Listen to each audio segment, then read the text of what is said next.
So it's week 4, is it, of the lockdown? In this week's episode of All Dragged Up and Nowhere to Go, we get to see me continuing with the home drag king experiment with the beards, but things take a hairier turn. And talking of hairy, this week's home disco special guest is one of the hairiest, sexiest beasts I know.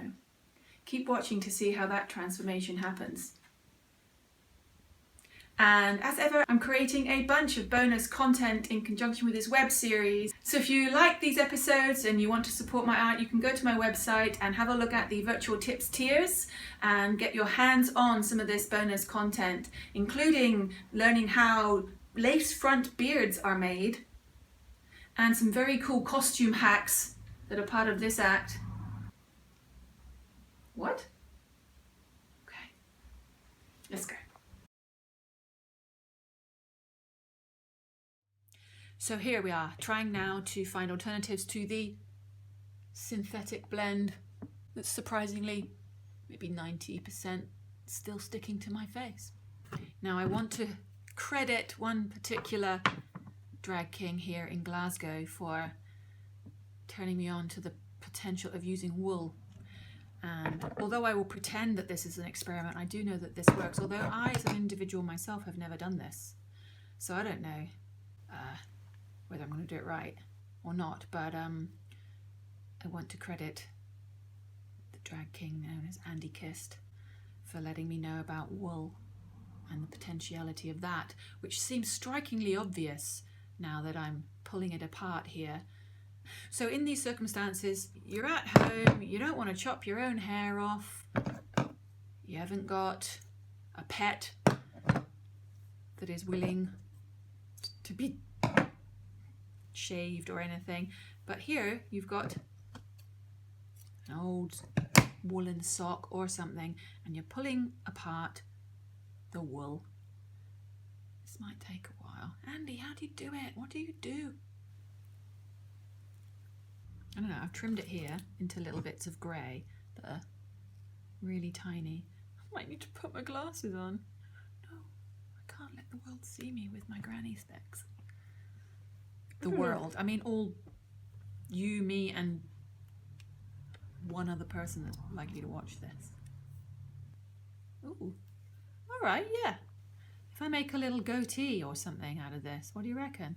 Okay, so what we'll do now is have a look at, can we come up with a home alternative to liquid latex? Now, this can be used in many areas of drag kinging that relates to a lot of character drag kinging, or you might want to put prosthetics on your face and things like that. I've also used it in the application of facial hair that's a lot longer than what I've put on here that I've shown you my everyday kind of go-to drag look.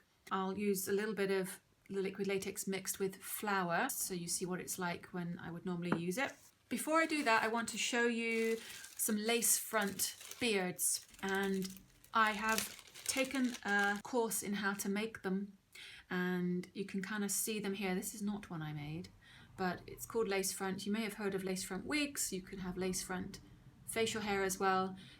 These are either human hair or a blend of crepe hair, and they are individually threaded through these holes and tied on and then styled in various ways. Now I've purchased these and then styled them in different ways, and then you do then generally use spirit gum on the back of this and adhere it to the face. So here's a blend of wig hair that's just been chopped in a longish length, and we'll just try and stick this to my chin, firstly with liquid latex paste, which I have prepared earlier.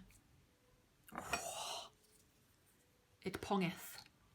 So just on with a brush. Yeah.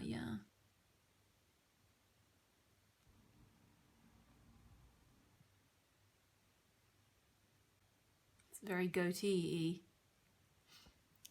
Meh. So right, that is drying nicely. Wish I'd not done the fishtail effect and maybe turned the flipping hair the right way around. Anyway, we're trying to show here is, does it stay on? All right. So while that's drying, I'm going to mix up what I'm hoping will be just as effective, and that is simply flour and water. And I'm going to spoon a little bit of it in this jar. Here I have some water. Not sure of the ratio here. Oh, might need a bit more flour. You look at me like you think I know what I'm doing. I am also going to try sticking it on with honey. Most households have some honey over molasses, and we have proven the efficacy of molasses, have we not? Oh yeah, it's looking good now.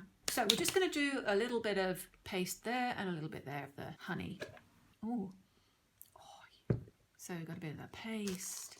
How long am I going to need to be here with this on my face before I can test it? So far so good. Bit of honey.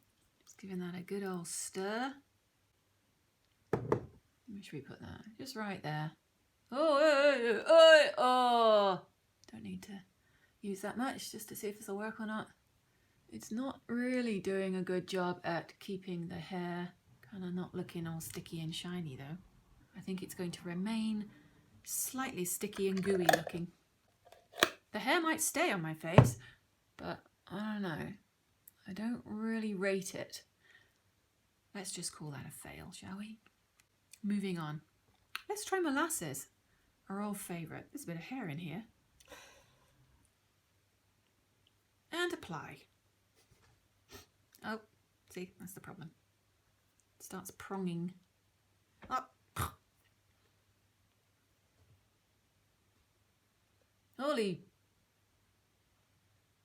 Okay, so I think the look is complete now. This is as much as I'm going to do in terms of attempting to find alternatives to the liquid latex. So I'm going to give it a little tug and we'll see. That's what she said. So here I have, of course, oh, okay, so not so adhered. Normally it is, okay. Oh, hey. So yeah, normally that sticks pretty well. That's the liquid latex paste. That is tried and tested. Once that's on, it ain't going anywhere, and it's really kind of tough to get off. There's probably ways to prime your skin so that it comes off easier, but I've only ever adhered it in situ right before a gig and then like yanked it right off. It does make for a rather smooth finish for about a week afterwards, I have to say. So here's this, and then here we obviously know we've just put the molasses, which is not really going to dry, I think. But here is the paste of flour and water. And I reckon that would actually pretty well work a treat if I needed to use that. Who would have thunk it? I spent close to 20 quid on that, although I have to say this has been very useful in other areas of my costuming and things, so you know, couldn't get away with using flour in those instances. You'll find out about one of those if you are one of the elite that throw money at my virtual tip bucket and get the bonus content. Oh, tickle. But yeah, I reckon that works pretty well. And I don't think if I was to sort of then have to go out and do a number that I would risk, ironically, as much as this is showing its ineffectiveness. Flour and water from now on, I tell you. That's well and truly on. Whereas that really isn't, is it? Flour and water. We knew it in primary school. It comes off much easier than liquid latex. So there you go. Oh, I think the onesie kind of kills the look. Well, folks, it's been a lot of fun. I'm really hungry. serves double purpose. Then you can just lick your lips. It serves stubble purpose.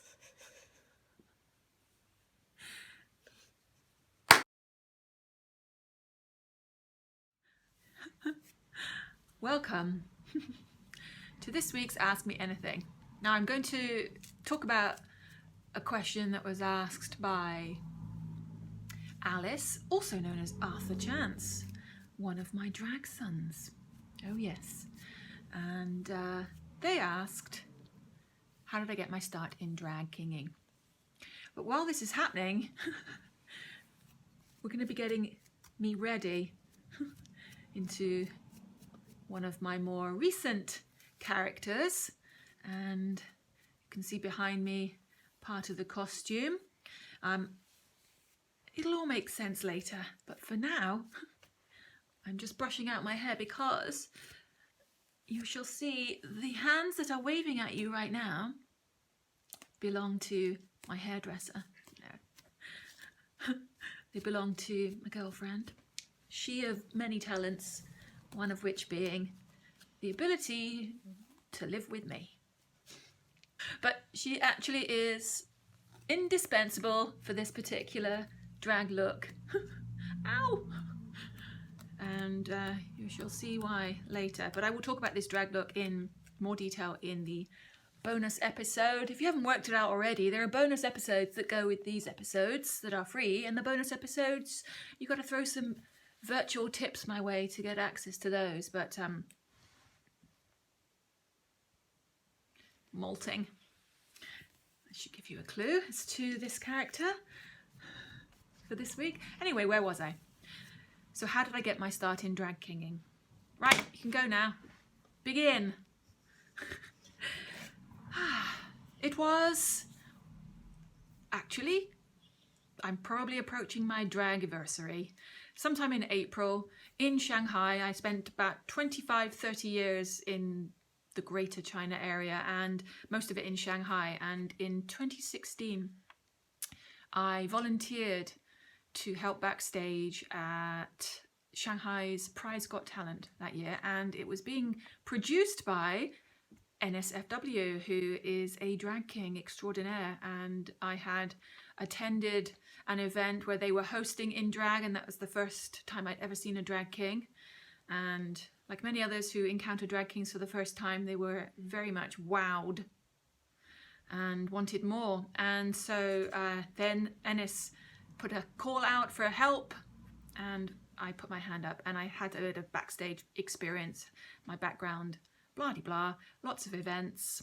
And so I was there, and it was the auditions that particular time where I first got involved in that event, and I saw the talent that was going to be part of the show and figured I needed to put a bit of effort into it because these were some fabulous performers. I couldn't just do this as me. And I guess I was inspired by Ennis, having seen them, and figured, all right, maybe I'll give it a go as a drag kind of persona backstage. And so I was Dorian, the backstage manager, that event, and many events thereafter. What are you after? Speak! Elastic. Hairband. There you go.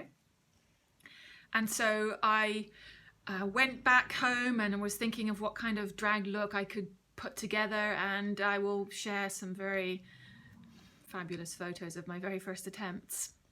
And don't laugh though, we all have to start somewhere. And so I created Dorian the backstage manager, and was effectively only ever appearing in drag when I was working backstage, and it was legitimate work.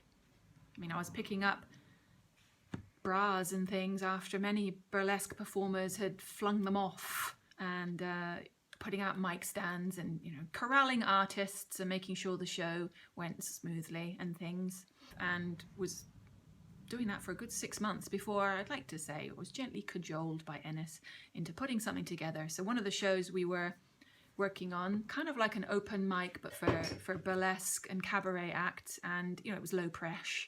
So I put together an act, and I will share some photographs of that. But Dorian T. Fisk as a persona at that point, and still to some degree kind of is, hinged on different types of, a smush is the technical term, of various frontmen in bands that I used to like in the 80s. And then my first act I did as an ode to Alice Cooper. Over time it has evolved, but as I say, the persona of Dorian T. Fisk has kind of remained hinged somewhat to some core traits, and there's certainly things that I know Dorian, you know, as a persona just won't do. And I think that's really important as you develop as a performer, that you push yourself. You're trying to always create new and exciting elements to add to your art and things, but you kind of need to remain true to yourself as well. And for me, it's never ever doing jazz hands effectively. That's kind of how I got my start in drag. Thanks for asking, Arthur / Alice / whoever you want to be. And the particular act that I'm going to have as this week's home disco feature comes from the 80s, in the sense that it is an ode to an iconic 80s movie.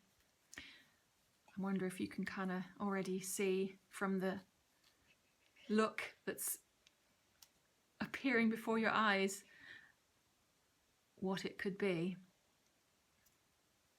Anyway, I will talk about that act in more detail in the bonus video. But for now, I just better shut up and let the professionals do their stuff.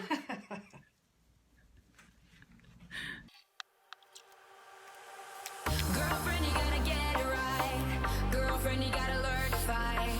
Girlfriend, you gotta get. Ooh.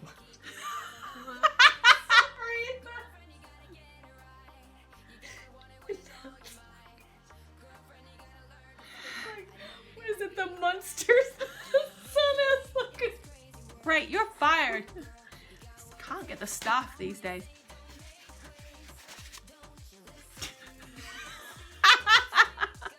Contouring palette. The lightest in the palette. Or you'll always be behind. 'Cause girl, you gotta let 'em know that you mean it, you mean it. 'Cause girl, you gotta let 'em know to keep those hands away from you. Blend. You gotta get it right. Girlfriend, you gotta learn to fight. Girlfriend, you gotta get it right. You need a man to keep you down. Down, down, down, down, down. Girlfriend, you gotta learn to fight. Blend. Girlfriend, you gotta learn to fight.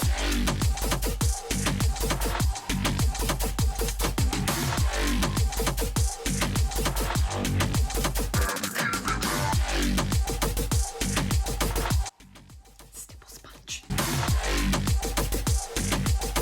Girlfriend, you gotta learn to fight.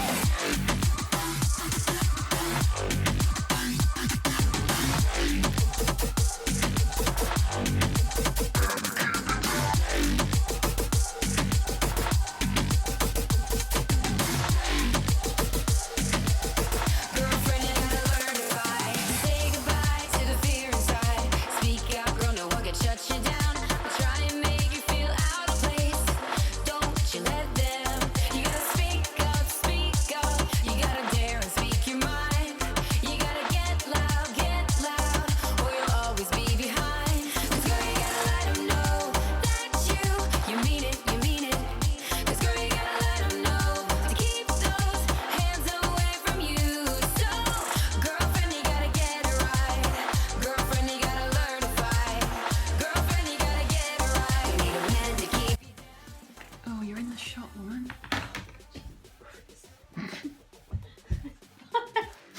Thought I wasn't. No.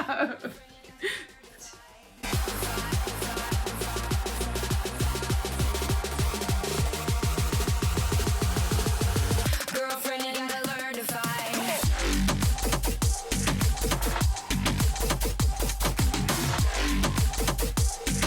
Hygiene.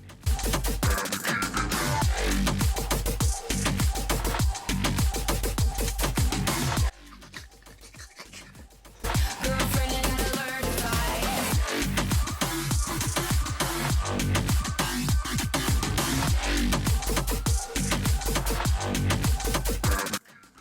them on, and then we'll just do the shot of me pretending to put them on.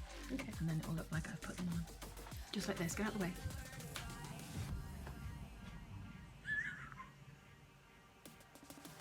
There you go. Looks like I did it now. Girlfriend, you gotta learn to fight. Girlfriend, you gotta get it right. Keep your eyes on the prize. Girlfriend, you gotta get it right. You gotta want it with all your might. Girlfriend, you gotta learn to